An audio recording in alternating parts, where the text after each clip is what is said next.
Dear listeners, here is something like most business looks kind of in their books won't tell you. The mountain doesn't care about your strategy tech, right? And it doesn't care about your title, your track record, or I'd say how many podcasts you have been, right? The mountain just shows you exactly, I mean, who you are under that pressure. I'm pressure, right? So under that pressure, it will show you like exactly who you are. And obviously in the cold, when the route gets harder than you planned and turning back isn't kind of option, and that's precisely why the lessons from the mountain are so, I'd say, and one of the most honest lessons in business and the leadership that actually exists. And today we are talking about that only, and we're trying to climb there as well. So hey dear listeners, welcome back to another powerful episode of Mind Meets Machine. I'm your host Avik, and today we are exploring leadership and business through one of the most powerful and unconventional kind of lens, I'd say, that I have come across: mountaineering. Mountaineering. So, not as a kind of metaphor, but the physical, real, and the lived teacher. And if you lead something, build something, or maybe you are trying to grow through some real pressure, then this is the conversation is for you. Yeah. And in this, I have a very lovely guest with us who lives in this exact intersection. Please welcome my guest, Dr. Shanea Clancy. So welcome to the show. Well, thank you. I'm so glad to be here back on the mic with you. And I'm really looking forward to the conversation today. Hopefully add some value to your audience. Exactly. Definitely. And thank you so much for joining us today. And dear listeners, before we get into the discussion in more details, I'll quickly let me introduce you to Dr. Shanea. So Dr. Shanea is #1 international best-selling author, forensic nurse, yes, a business strategist, executive coach, and the creator of Mountaineering Mindset Academy. And she's an actual mountaineer who's been scaling peaks and ice climbing zones as well in 2015, I guess, since 2015. Well, since 2015. Yeah. And dear listeners, she helps executives, workers, and purpose-driven organizations shatter the limiting beliefs and reach the peaks of their own possibility. So there are a lot of things to discuss today. So let's get into the discussion. I'll not take much of time. Welcome to the show again. Thank you. And I love how you brought up the mountaineering and how that will tie into our conversation for sure, because it is very unconventional, which is, yeah. I think I'm the only one that's maybe doing it, which is why I was like, I saw this kind of unique gap in putting my pieces together at the intersection. And we'll roll with it. Exactly. Here, definitely, we'll start kind of a bit different way. Let's start with something that makes the approach genuinely unique. Mountaineering mindset. I'm really loving this towards mountaineering mindset is not a kind of metaphor. You actually climb mountains and you ice climb. So you have been on obviously the real terrain in real conditions. So when you take those lessons, into a boardroom or maybe in front of a executive founder or kind of coaching session, what do leaders and entrepreneurs most need to understand about what the mountain actually teaches that no other business books or something can? Yeah, the mountain absolutely teaches that you should be on it or you should not be on it. Exactly. Sometimes reaching the peak is not the destination. Maybe we were not designed to reach that peak.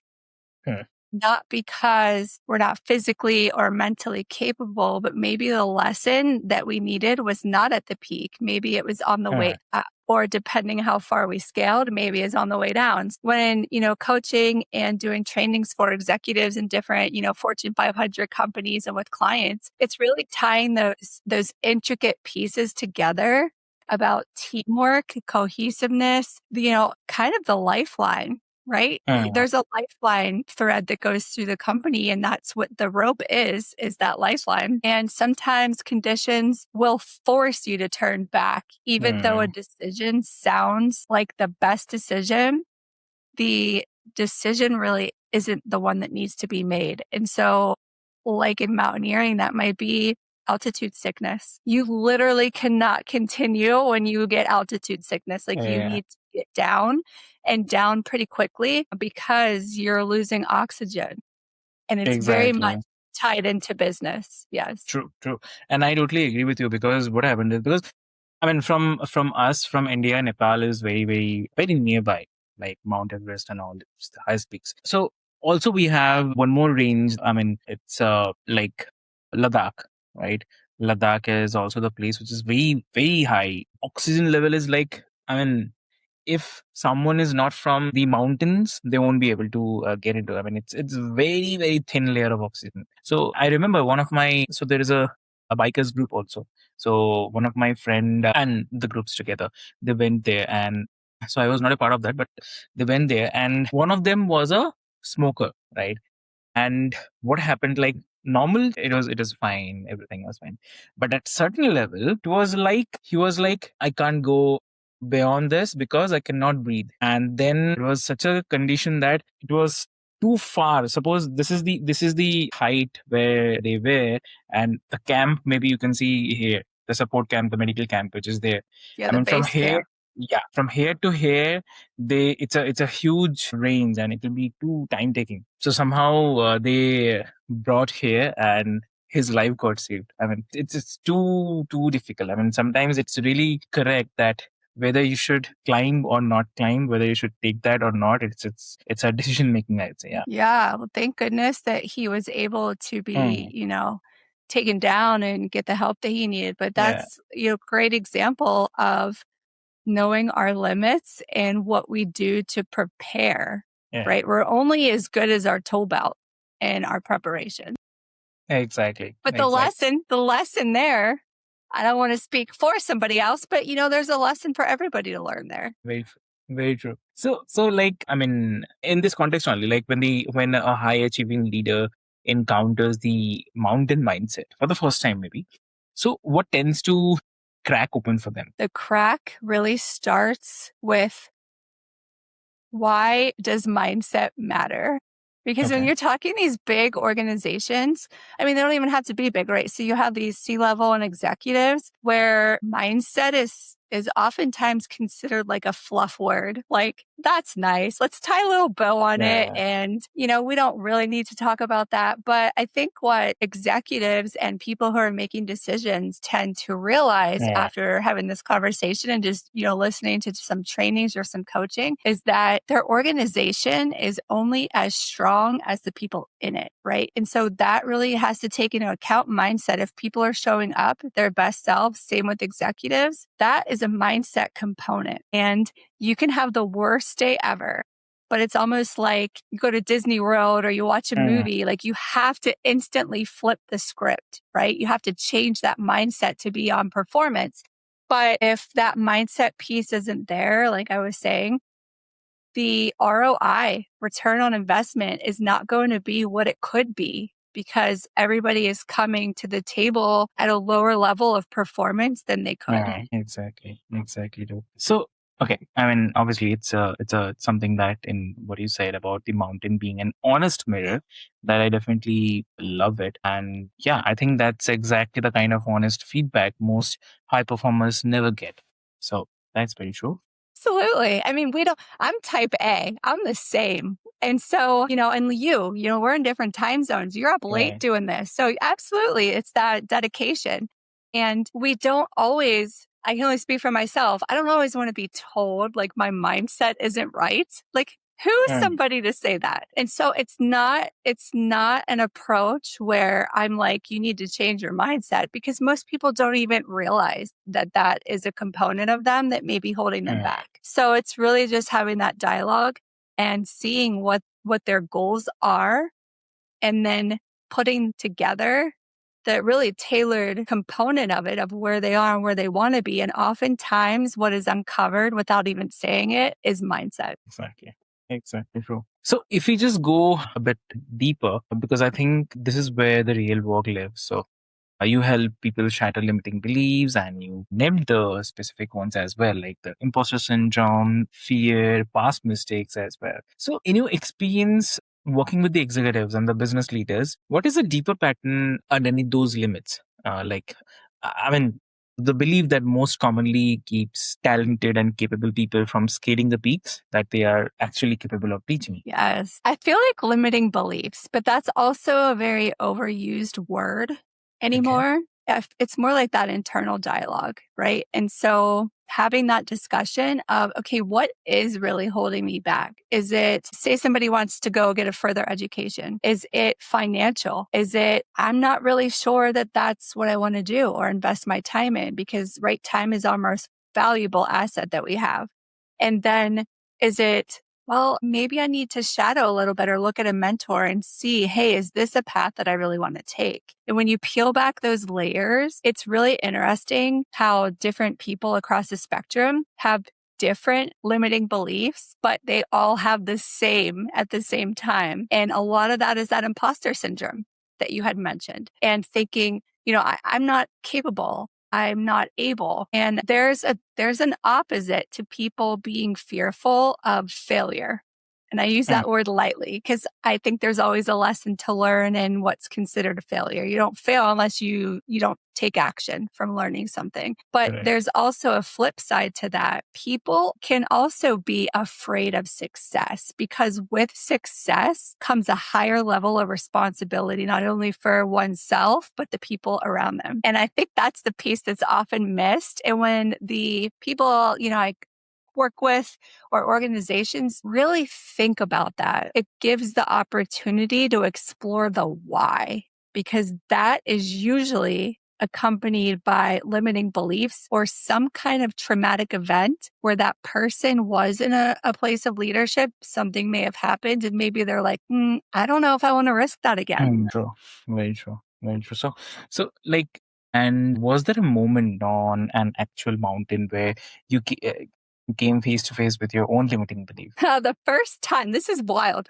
The very first time that I did any rock climbing, like ever considered doing this, right? So 2015, I was just rock climbing. It wasn't anything huge, right? Because I had to start small. You can't just climb the whole mountain, which is also part of the concept here. And there was this little overhang. When you look at it, it's the smallest overhang. And when I got to that part, it was just enough that you had to climb under it to get over it. And that is so physically demanding. But when you're looking at it, you're like, oh, this will be easy. I fell probably a good 10 times. I'm on a rope, but I fell backwards. I couldn't get my grip. I couldn't get my footing. And I was like, this is very difficult. And I got to the point, I'm also competitive. I was like, we're going to do this. I'm going to get over this. I don't know how, but I'm going to do my best. And so my muscles were probably depleted of oxygen. They were to the point of anaerobic, I'm sure, because they were so tired. But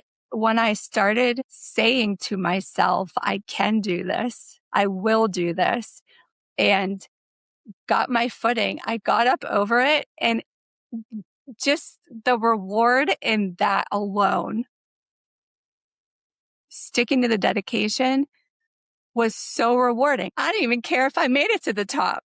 I was like, I'm pretty sure I just beat the hardest part on this climb. And that was the mental part that I beat. And to me, that was more important. It was so challenging. I did make it up. I had to take a little bit of a rest before I kept going. I made it, but it was the middle of the climb that really was going to be the determining factor, whether I was going to continue scaling or I was going to have to, descend and consider, maybe we'll try it again later. I don't have the tools and I'm not prepared enough to do it. Yeah. But it was the mindset piece. I'd say the first time I went ice climbing is wild. So for your listeners, if they're not familiar with it, you have axes, you have picks, you have crampons, you have everything, because you need to be able to penetrate that ice. You need to be able to kick it as hard as you can to get your foot in there, or else you don't have any grip. Oh, it's just that crampon in the ice. That's it. Yes, you're on a rope, but I remember kicking the ice and I get cold really easy. So the fact that I was ice climbing, I was freezing my face off to begin with, and my toes were already starting to go numb because I was so cold. But when I realized I have got to kick harder into that ice, because that was the stabilizing factor and that was going to give me the foothold to take my pickaxe and hit up higher because I don't want to go up on my arms. If I'm shooting way up here, I'm using all this to pull up. I want to push up, which is going to leverage everything. So that was one of the most challenging parts the first time doing that, was trying to get the rhythm down on top of the mindset, but also the external factors of it being freezing cold. So, and that's amazing. That's amazing. So I definitely Are want you to ready also, to go ice climbing? You ready to come? I got 2 sets of everything. I wanted definitely because I mean, it happens like this, like nearest to the church and farthest to the God is right. So I'm here near to Nepal, but see, I'm not able to go there. I mean, I don't blame you. Sometimes people are like, well, what's your title? Right. And I'm like, when it comes to this, I'm like your Sherpa, but I Yeah, know what a Sherpa really does. Right. And they are extremely trained in that. Like, they're your lifeline, right? They know the lay of the land in and out. And I do too, in a almost metaphorical okay, capacity in real life, but nothing like Nepal. You know, that's do or die. Sherpas are amazing. exactly. Sherpas are also very fearless, and they exactly know like the situations when it will turn, where you have to get down so that you always stay out of trouble. And it's always, I mean, always the best, because it is also said that when you are going to a mountain, always, and here we always say that when you are going to a mountain, two things definitely you should be always following. Do not ride yourself. Always hire a driver who is from that place, from that mountain, because they know how to drive rather than others who are normal people, or maybe the experienced driver as well, because mountains are something which needs a separate capability, skills. And when you are climbing a mountain, always go for Sherpas. Always go with Sherpas, you said? Absolutely. In Nepal, absolutely. I would never not go with that one. I have a friend who actually, he climbed, boy, I just totally drew a blank. I can picture the mountain. I'll have to come back to it in circle, but it's one of like very deadly ones. And Yeah. he did it by himself. He wasn't even with a partner. He did it completely by himself. And that's who trained me in mountaineering. So I'm very thankful and blessed to be trained by somebody who is very, very skilled. I mean, 70 years old, still climbing mountains like it's nothing. That says a lot. You said 70? Yes. And That's he's something fast. interesting. He's so Yeah. fast. He should be a Sherpa, without a doubt. I mean, yeah, obviously it's a experience also, but that's interesting. So, if you have to give one advice today to the listeners who are listening right now, what that I would say some solid advice in regards to like the mountaineering mindset, since that's like what we're covering today, would be you've got to start somewhere. There's a base camp for some reason. Every mountain has a base camp, right? Yeah. And we still have to have the tools and do the footwork before we get to that base camp. But base camp is critical in each location, because everybody at that base camp, when you're talking to locals, that's really how you learn. You almost want to go hang out at base camp, right? Because there's people from all over the place, but like, you don't know how skilled they are, how skilled they are not. But when you talk to locals, you get a much better perception and perspective on, maybe this route, maybe not the best. This route a lot of people use, or hey, this route is really popular. And if you're a fast climber, you might not want to take that route because you might get, stuck in a line behind somebody. And maybe that's not, the path that you're looking to take for that day, for that challenge. So, I say figure out what the goal is. And I always say scale it backwards, even in business. A lot of people will say like, hey, I want to do this. Okay, I need this many clients, or I need this many, engagements. I need this many of this. And then it's like, you're just throwing a calculator at the wall and you're like, okay, that's the figure we're going with. Oh, you want to pick your figure and scale it backwards. So it's the same concept. True, very true. And one more thing is like, here's the part that nobody puts or talk about: the summit attempts that don't work. So, the hard stretch where everything is in the business goes sideways, and where the old limiting beliefs come back, where the leader questions everything that they thought they would figure out. So, and you have been on the mountains in those moments. So how do you stay with it and keep climbing when it feels like you have just lost? Oh, that's a loaded question. I think there's kind of two pieces to that we could peel back on. When it comes to how do you keep going when everything is like pushing against you, I tend to stop and evaluate because the power of the pause is really, really crucial. What is it that's holding me back? Is it the weather? You don't want to mess with Mother Nature, right? So is that something that's holding me back and I need to pivot from? And just like you had mentioned, Sherpas being very skilled on how to stay out of potential adverse events happening. Maybe it's one side. Maybe it's the, north side or the east side that is projected to have like more snow on it or foggier. So, hey, we've got to detour and take this different route. But if it's a complete like dead stop that you cannot, it's respecting not only the mountain, the journey, but respecting the capability to have the insight to know when and when not to keep pressing forward. And on the second piece of that, it's just like business. Yeah. I met a lady, I've never met anybody that does this, but she liquidates companies. Accountant by trade, so a CPA, but currently is working in a role as a liquidator. And I was like, tell me more about that. Like, what does that look like?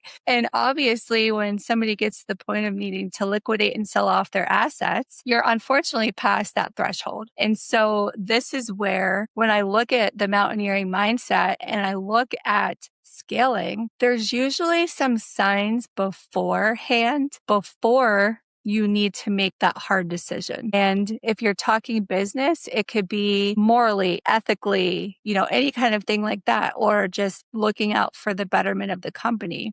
It coincides with the mountaineering piece, but if we don't recognize what those signs are ahead of time and seek mentorship or consult with other experts, because even at a high level leadership, we can't know it all. That's why we have to surround ourselves with experts that we can defer to and collaborate with. And so maybe some of those companies wouldn't be liquidated if executives were comfortable enough to consult with somebody beforehand, but that brings a whole realm of vulnerability that often people don't want to explore because then with it comes accountability too. Very true. That's interesting. Yeah. Yeah. And definitely, like, what would you say to a leader who's just in one of those dark valleys right now, who feels like they have run out of time? Well, I start that off being at the higher level. It is lonelier because there's only so much, information that you can let down through your subordinates. And so that alone in of itself can be discouraging. And so to say to somebody that's feeling like they're on the brink of, do I keep moving forward with this business or what does this look like? Reach out to somebody that you confide in. Like for me, if I'm going through something like that, everybody has business acumens where it's like you want to seek counsel on. And I would say do that as soon as like that tug says, or a higher power or whatever it is, like the numbers say, hey, maybe we should consult an expert to come in and just do an evaluation. It feels invasive, but the outcome will be much better if the recommendations are able to be implemented and sustainable. Amazing. So if listeners wants to connect with you, what would be great way to connect? I'm sure you will put my website in the show notes below and hopefully all of my socials because my name is spelled very uniquely. So it's ShaneaClancy.com. Yeah. But to spell it out would be, probably take another 20 minutes of your show. So just check the show notes. But for real, I would love to connect with anybody that finds value in this or that I can add value to. Exactly. So, listeners, what I'll do is I'll just make your life easier. I'll just put all those details, links, name, everything into the show notes. So you can easily reach out to Dr. Sheena. Yeah, and Dr. Sheena, thank you so much. There are not many people who can bring the ice picks and boardroom strategy to the same conversation, make it feel completely natural and obviously, which is very, very relatable as well. Right? Because I was able to relate with my things which I share. That's a rare gift. And I think a lot of leaders are going to climb differently after tonight. Tonight, where I am right now, it's night. It's 10:30 p.m. right now. So for someone, it will be day or morning. Definitely. Everyone who is listening, or maybe will be listening later as well, wherever you are in your business or maybe in your leadership right now, just ask yourself this thing, that what is the one limiting belief that keeps showing you up on the hardest days? Just name it. Don't fight for it or don't fight it. Just name it, because on the mountain, you have to see the terrain before you can navigate it. So that's where the climb changes. With this hope, this is your host, Avik, and this is Mind Meets Machine. And I'll see you next time in the next episode. Thank you so much. Thank you.